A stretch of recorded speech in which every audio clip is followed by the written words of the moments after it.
المرسلين أما بعد فأعوذ بالله من الشیطان الرجیم بسم اللہ الرحمن الرحیم۔ اللہ تعالیٰ کے فضل و کرم سے ہمارا یہ درس قرآن جاری و ساری ہے انشاءاللہ تعالیٰ العزیز۔ آج ہم سورہ النساء آیت نمبر 74 اور آیت نمبر 75 سے متعلق سننے کی سعادت حاصل کریں گے۔ اللہ تعالیٰ نے اس سے پچھلی آیت کے اندر جو تذکرہ کیا وہ ان لوگوں کا کیا جو منافقین تھے، ان کا انداز ذکر کیا کہ ان کا انداز یہ ہے جب انہیں بلایا جاتا ہے جہاد کے لیے، ضرورت کے لیے، دین میں جب قربانی کا وقت آتا ہے اس وقت کے لیے، تو وہ بہانے بناتے ہیں، تاخیر کرتے ہیں، بہانے بناتے ہیں، دیر کرتے ہیں، پیچھے رہنے کی کوشش کرتے ہیں، اور جب مسلمانوں پر کوئی تکلیف آ جاتی ہے تو خوش ہوتے ہیں، کہتے ہیں شکر ہے کہ ہم نہیں تھے۔ لیکن جب مسلمان فتح یاب ہوتے ہیں، مال غنیمت ملتا ہے، مال ملتا ہے، خوشی ملتی ہے، پھر کہتے ہیں کہ کاش ہم اس ہاتھ ہوتے تو ہم بھی بڑے کامیاب ہو جاتے، جس طرح سے ان کو ملا ہے ہمیں بھی مل جاتا۔ ان کا ایک انداز ذکر کیا۔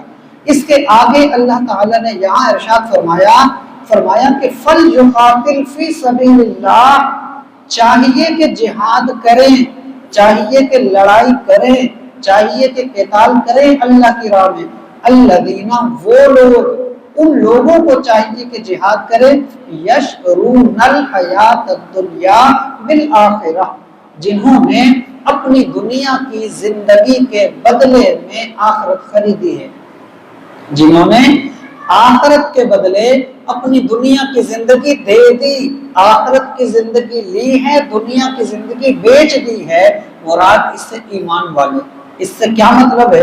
علماء کہتے ہیں کہ مقصد یہ ہے جب انسان کلمہ پڑھ لیتا ہے اپنے آپ کو رب کے ہاں بیچ دیتا ہے، اب اس کی زندگی اس کی نہیں ہے، اب اس کی زندگی اللہ کی مرضی کے مطابق گزرے گی۔ بندہ سچا، اور اگر اللہ کی مرضی کے مطابق زندگی نہیں اس نے گزاری تو بندہ اپنے وعدے میں، اپنے قول میں جھوٹا۔ کیوں؟ کیونکہ اس نے آخرت کے بدلے میں دنیا کی زندگی دے دی، کلمہ پڑھ لیا، ایک عقد کر لیا کہ میں اپنی زندگی اب اللہ کے فرامین، اس کے رسول اللہ صلی اللہ علیہ وسلم کے فرامین کے مطابق گزاروں گا۔ اب اگر اس نے ایسا نہیں کیا تو وہ بندہ اپنے قول میں سچا نہیں ہے، اپنے اس عقیدے میں سچا نہیں ہے۔ اس لیے کہا کہ چاہیے قربانی دیں۔ اسلام قبول کرنا آسان نہیں ہے، مطلب یہ کہ یہ ایسا نہیں ہے کہ بس کر لیا اب ایسے، بلکہ اسلام قبول کرنے کا مطلب ہے جب اسلام کو ضرورت پڑے تو اپنے آپ کو پیش کرنا۔ اس لیے کہا کہ چاہیے کہ اب جہاد کریں وہ لوگ جنہوں نے اپنی دنیاوی زندگی دے دی آخرت کے بدلے میں، اور فرمایا وَمَن يُقَاتِلْ فِي سَبِيلِ اللَّهِ، جو بندہ جہاد کرے اللہ کی راہ میں، فرمایا فَيُقْتَلْ، یا تو وہ قتل کیا جائے گا، اب اگر وہ چاہے شہید ہو جائے، قتل کر دیا جائے، او یغلب، یا پھر غالب ہو جائے۔ دو ہی صورتیں ہوتی ہیں، یا بندہ شہید ہوتا ہے یا غالب ہوتا ہے، دوسری کوئی صورت نہیں ہے۔ کیوں؟ کیونکہ اسلام کے اندر شکست ہے ہی نہیں، اسلام کے اندر پیچھے ہٹنا ہے ہی نہیں۔ میدان سے بھاگنے والے کو اسلام نے سخت ترین برا کہا ہے، اس لیے کہا جاتا ہے میدان چھوڑنے والا سمجھ لے وہ حضور کے ساتھیوں میں سے نہیں ہوتا۔